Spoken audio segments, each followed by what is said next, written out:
Hello and welcome to the Wisdom Workshop. Please like the video and subscribe with all notifications turned on so that you won't miss any of our wisdom improving videos.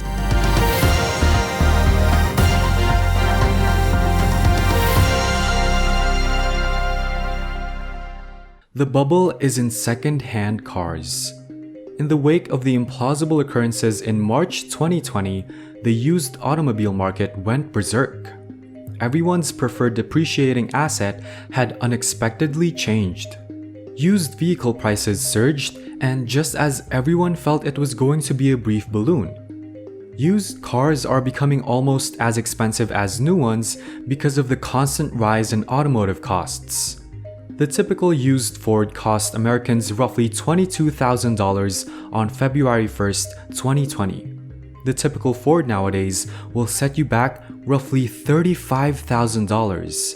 That represents a rise of nearly 40% in less than 3 years. The market has definitely been overtaken by a new reality. Used automobiles are currently experiencing a tremendous super bubble, and the quickly shifting circumstances indicate the impossibility. The proof is now indisputable. The full collapse of auto pricing is imminent. Many experts believe that the data supporting this truth is overwhelming.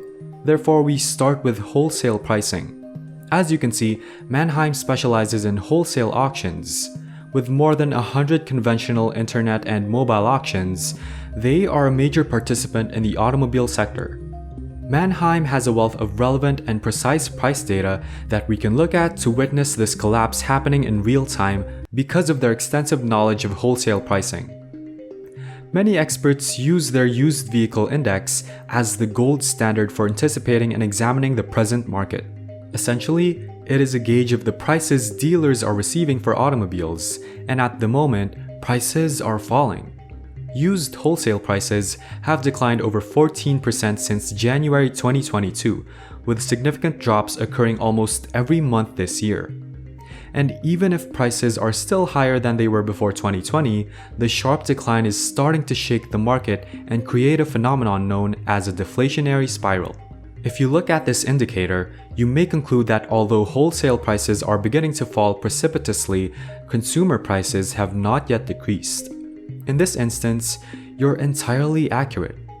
Currently, retail is still quite expensive, prices are nearly flat, and certain brands are seeing a price decrease. But as usual, it'll take time for retail pricing to mirror wholesale costs. This is because once a customer detects deflation, we know what will happen next. It's an uncomplicated cycle. Since their money will be worth more as prices decline, consumers who are witnessing price reductions in real time will be more motivated to wait. Dealers who are waiting month after month to clear their stockpiles will be pushed to decrease prices even quicker to match this drastic decline in demand, creating a self-feeding circle. A deflationary spiral is what is happening here. If customers know they can get the identical item for cheaper later on, they'll be far less motivated to spend money. Prices will just drop back down when people understand the contrary, just as they did when they realized expenses were rising steadily rather than decreasing, and other people will agree. Recently, CarMax released profits, and their management team was extremely explicit regarding the market's future position. They discuss all the issues with the market, including how sales are dropping, margins are tighter, and profits are lower throughout the call, but finally, the questions section is where we receive the most convincing proof. And it occurred when Brian Nagel posed this query to the CEO. He said, "So you're talking about the depreciation in wholesale, should that lead then to more attractive prices in the used car business and potentially undermine what has been a significant challenge for consumers?" And that is the key query that we are looking for. The Manheim Index shows that wholesale costs are rapidly falling. But does this always suggest that retail prices will follow? His response is extremely startling. Since this is a quarterly call, keep in mind that management typically tries to gloss over things, yet the CEO responds with this: "Yeah, I think you're thinking about the right way, Brian. And in fact, I believe this is probably the first quarter where the gap between used and new got a little bit wider in probably 6 or 7 quarters. So it'll take some time, but I think depreciation and price is correcting on, and used will absolutely benefit the used market over time. But I think we've got to keep in perspective that this quarter was challenging.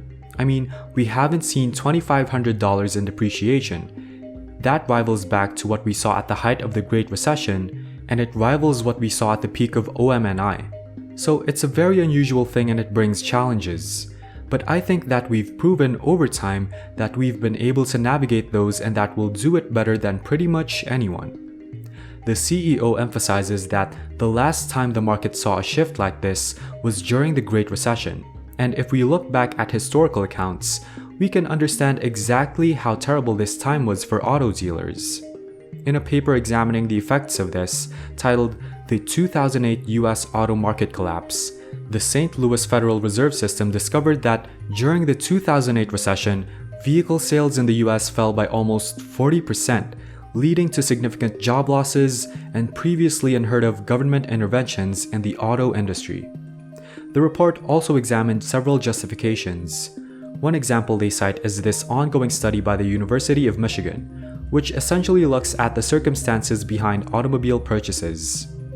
We have statistics on this issue dating back to the early 1960s. Basically, what they publish is a vehicle purchase index based on consumer sentiment relating to this particular market. Although it was evident that confidence was deteriorating throughout that 2008 crisis, it was nothing in comparison to what we are experiencing now. Given the history and accuracy of utilizing this graph to forecast future prices, the chart is at record lows, and we should all be concerned. Nothing in history compares to what we're witnessing right now. In conclusion, 3 crucial pieces of data indicate that used car values will soon fall. One is the unambiguous information we have from wholesalers. Among them is the Manheim Index, which had its worst decline year over year and indicates that more suffering and rising retail prices are to come. The CEOs of the biggest car dealerships on earth agree with this. For instance, the CEO of CarMax acknowledged that the depreciation rate is now virtually as bad as it was in 2008. Last but not least, the University of Michigan's statistics on consumer sentiment, which has been a reliable indication of pricing for almost 50 years, is at record lows, indicating that consumers are staying away from the market until prices stabilize and gluttony is finally stifled. Thank you very much for watching the video. Please like the video and subscribe with all notifications turned on so that you won't miss any updates about the used car crisis that is coming our way. Until then, we'll see you in the next video.